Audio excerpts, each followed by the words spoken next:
ഈ വർഷത്തെ ഫസ്റ്റ് മലയാളം മൂവിയാണ് ഐഡന്റിറ്റി. ഒരു ആക്ഷൻ ത്രില്ലർ മൂവിയാണ് from the makers of forensic. ഈ ഒരു മൂവിയുടെ മേക്കിംഗ് ക്വാളിറ്റി ആയാലും പ്രസന്റേഷൻ ആയാലും എക്സിക്യൂഷൻ ആയാലും എല്ലാം അടിപൊളിയായിരുന്നു. എസ്പെഷ്യലി ഈ ഒരു മൂവിയുടെ മേക്കിംഗ് ക്വാളിറ്റി എടുത്തു പറയണം. ആ ഒരു മൂവിയുടെ എൻറ്റയർ ആക്ഷൻ സീക്വൻസ് ആയാലും നിങ്ങൾ ആ ട്രെയിലറിൽ കണ്ട ഫ്ലൈറ്റ് സീക്വൻസ് ആയാലും ആ ഒരു സീക്വൻസിന്റെ ഒക്കെ പ്രസന്റേഷൻ ടോപ്പ് ആയിരുന്നു. ഒരു ഹോളിവുഡ് ടച്ച് ഈ ഒരു മൂവിയുടെ എൻറ്റയർ ആക്ഷൻ സീക്വൻസ് നമുക്ക് ഫീൽ ചെയ്യാൻ പറ്റുന്നുണ്ട്. ആൻഡ് മൂവിയിലോട്ട് വരുവാണെങ്കിൽ മൂവി അടിപൊളിയായിട്ട് തന്നെ പ്രസന്റ് ചെയ്ത് വെച്ചിട്ടുണ്ട്. എനിക്ക് ഇഷ്ടപ്പെട്ടു. പക്ഷേ ഈ ഒരു മൂവിയുടെ സ്റ്റോറി ടെല്ലിംഗ് ഉണ്ടല്ലോ, ഒരു ത്രില്ലർ ആക്ഷൻ എന്ന് പറഞ്ഞിട്ട് ഒരു എൻറ്റയർ മൂവി ഭയങ്കര എൻഗേജിംഗ് ആണോ എന്ന് ചോദിച്ചാൽ എൻഗേജിംഗ് എലമെന്റ്സ് ഒക്കെ ഉണ്ട് ചില ഏരിയാസിൽ. പക്ഷെ ആ ഒരു എൻറ്റയർ മൂവിയുടെ പ്രസന്റേഷൻ സ്റ്റൈൽ വരുന്ന സ്ലോ പേസ് ആയിട്ടാണ് മൂവി മുന്നോട്ട് പോകുന്നതെങ്കിലും ഇതിന്റെ ഒരു സ്റ്റോറി ടെല്ലിംഗ് ഒക്കെ നൈസ് ആയിരുന്നു. നോൺ ലീനിയർ ആയിട്ട് ഒരുപാട് സെഗ്മെന്റ്സ് പറഞ്ഞു പോകുന്നുണ്ട്. ഇപ്പൊ ലീനിയർ ആയിട്ട് പറഞ്ഞു പോകുന്നെങ്കിൽ വർക്ക് ആവാത്ത ഒരുപാട് ഏരിയാസ് ഉണ്ടായിരുന്നു. അവിടെയൊക്കെ ഒരുപാട് ക്യാരക്ടേഴ്സും ഒരുപാട് ഇവന്റ്സ് ഒക്കെ ഇങ്ങനെ കണക്ട് ചെയ്ത് പോകുന്നുണ്ട്. അതൊക്കെ നല്ല രസമുണ്ടായിരുന്നു. ചില സ്ലോ പേസ് ത്രില്ലേഴ്സ് ഒക്കെ കണ്ടിട്ടില്ലേ, ഒരു പോയിന്റ് വരെ ഭയങ്കര സ്ലോ ആയിട്ട് പോയിട്ട് ഒരു പോയിന്റ് കഴിയുമ്പോൾ അവർ മൂവിയുടെ എൻറ്റയർ ഗ്രാഫ് വരെ ചേഞ്ച് ആവുന്ന ആ ഒരു പ്രസന്റേഷൻ സ്റ്റൈലാണ് അവർ ഈ ഒരു മൂവിയിലും വർക്ക്ഔട്ട് ചെയ്തിരിക്കുന്നത്. ആൻഡ് ഡീറ്റെയിൽ ആയിട്ട് പറയുകയാണെങ്കിൽ ഈ ഒരു മൂവിയിൽ എനിക്ക് വർക്കായ ഒരുപാട് പോർഷൻസ് ഉണ്ട്, വർക്കാവാത്ത ഒരുപാട് പോർഷൻസ് ഉണ്ട്. ഞാൻ പറയാം, സ്പോയിലർ ഒന്നുമല്ല.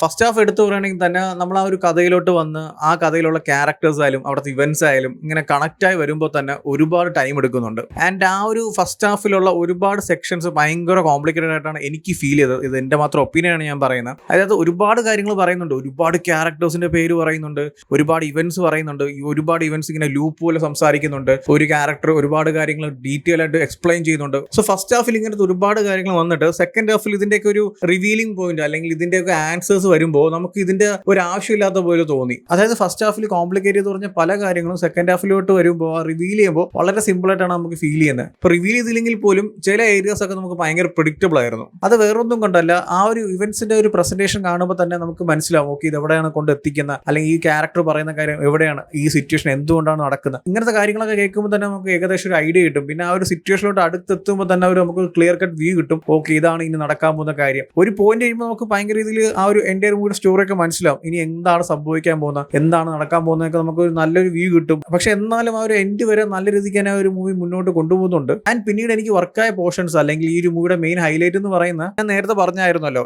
ഇതുപോലത്തെ സ്ലോ പേസ് മൂവീസ് ഒക്കെ ഒരു പോയിന്റ് കഴിയുമ്പോഴാണ് ശരിക്കും ആ ഒരു എൻഗേജിംഗ് ഫീൽ ആവുന്നത്. ഈ ഒരു മൂവി അതുപോലെ തന്നെയാണ്. ഒരു പോയിന്റ് വരെ വളരെ സ്ലോ പേസ് ആയിട്ട് പ്രിഡിക്റ്റബിൾ ആയിട്ടുള്ള സീക്വൻസ് ഒക്കെ ആയിട്ട് മുന്നോട്ട് പോയിട്ട് ഈ ഒരു മൂവിയുടെ ഒരു തേർഡ് ആക്ട് അല്ലെങ്കിൽ ആ ഒരു പ്രീ ക്ലൈമാക്സ് പോർഷൻ, അതായത് ഫുൾ എയറിൽ പോകുന്ന നമ്മൾ ആ ട്രെയിലറിൽ കണ്ട സീക്വൻസ് ഒക്കെ വരുന്ന ഏരിയ തൊട്ട് ആ ഒരു മൂവിയുടെ എൻഡ് വരെ വേറൊരു ലെവലായിട്ടാണ് ആ ഒരു മൂവി പ്രസന്റ് ചെയ്ത് വെച്ചിരിക്കുന്നത്. എനിക്ക് ആ ഒരു സെഗ്മെന്റ്സ് ആണ് കൂടുതൽ ഇഷ്ടപ്പെട്ടത്. അവിടുത്തെ ഒരു ആക്ഷൻ സീക്വൻസ് ആയാലും പ്രസന്റേഷൻ ആയാലും ക്യാരക്ടേഴ്സ് ആയാലും ചില കാര്യങ്ങൾ റിവീൽ ചെയ്യുന്നതായാലും ചില ട്വിസ്റ്റും ആ ഒരു പ്ലോട്ടും ആ ഒരു ഏരിയ ഒക്കെ അടിപൊളിയായിരുന്നു. എസ്പെഷ്യലി ആ ഒരു മൂവിയുടെ തേർഡ് ആക്ട് അല്ലെങ്കിൽ ആ ഒരു പ്രീ ക്ലൈമാക്സും ആ ഒരു പോർഷൻ അടിപൊളിയായിട്ടാണ് എക്സിക്യൂട്ട് ചെയ്തിരിക്കുന്നത്. ഒരു സ്ലോ പേസ് ട്രീറ്റ്മെന്റിൽ ആ ഒരു പോയിന്റ് വരെ വന്നിട്ട് പിന്നീടുള്ള ആ ഒരു എൻറ്റയർ മൂവി വേറൊരു ഗ്രാഫിൽ തന്നെ ഭയങ്കര ഗ്രിപ്പായിട്ടൊക്കെ കൊണ്ട് എത്തിക്കുന്ന ഒരു പ്രസന്റേഷൻ ഒക്കെ അടിപൊളിയായിരുന്നു. ആൻഡ് ഇതിന്റെ കൂടെ തന്നെ മെയിൻ ആയിട്ട് പറയേണ്ട മറ്റൊരു കാര്യമാണ് ക്യാരക്ടേഴ്സിന്റെ പെർഫോമൻസ്. കാരണം ഈ ഒരു സീക്വൻസിന്റെ ഒക്കെ എൻഗേജിംഗ് ഫീൽ ആയാലും അല്ലെങ്കിൽ ഈ ഒരു സീക്വൻസ് ഒക്കെ നമുക്ക് തരുന്ന ഒരു എക്സ്പീരിയൻസിന്റെ കൂടെ ബാലൻസ് ചെയ്ത് നിൽക്കുന്നത് അവർ ക്യാരക്ടേഴ്സിന്റെ പെർഫോമൻസിലൂടെ തന്നെയാണ്. ഇപ്പോൾ ടൊവിനോ ആയാലും തൃഷ ആയാലും വിനേറോ ആയാലും ഷമി തിലകൻ ആയാലും എല്ലാവരും ഇതിൽ വന്ന എല്ലാവരും അവരുടെ ക്യാരക്ടർ പെർഫോമൻസ് ഒക്കെ അടിപൊളിയായിട്ടാണ് ചെയ്തിരിക്കുന്നത്. എസ്പെഷ്യലി ടൊവിനോ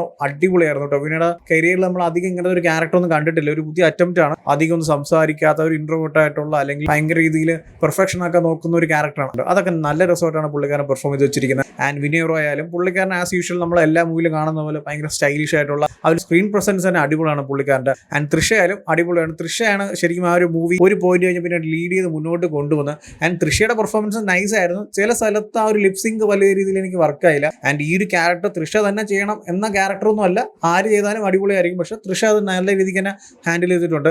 ആൻഡ് ഷമി തിലകൻ പുള്ളിക്കാരൻ എൻറ്റയർ മൂവിയിൽ നല്ലൊരു ക്യാരക്ടർ ചെയ്യുന്നുണ്ട്. അതൊക്കെ നൈസ് ആയിരുന്നു. ആൻഡ് പുള്ളിക്കാരൻ്റെ ഒരു ക്യാരക്ടർ ചില മെഡിക്കൽ ടേംസും ചില സയന്റിഫിക് ആയിട്ടുള്ള കാര്യങ്ങളൊക്കെ പറയുന്നതും അതിൻ്റെ ഒരു എക്സ്പ്ലനേഷനും എല്ലാം നല്ല രസമായിരുന്നു. ആൻഡ് പിന്നീട് അതുപോലെ ഞാൻ എടുത്തു പറയുന്ന മറ്റൊരു കാര്യം കൂടിയാണ് മ്യൂസിക്. ജേക്സ് ബിജോയ് ഒരു രക്ഷയില്ല, കിട്ടലുമായിട്ടാണ് ഒരുപാട് സീക്വൻസിൽ ആ ഒരു മ്യൂസിക് വർക്കായിരിക്കുന്നത്. ചില സീക്വൻസും ആ ഒരു മ്യൂസിക്കായിട്ട് ബ്ലെൻഡ് ചെയ്തിട്ടുള്ള ഒരു വിഷ്വൽ പ്രസന്റേഷൻ ഉണ്ട്. അതൊക്കെ അടിപൊളിയാണ്. സോ ഓവറോൾ നോക്കുവാണെങ്കിൽ മൂവി എനിക്ക് ഇഷ്ടപ്പെട്ടു. ഒരു വൺ ടൈം ആയിട്ട് കാണാൻ പറ്റിയ ഒരു നല്ലൊരു ആക്ഷൻ ത്രില്ലർ മൂവി തന്നെയാണ്.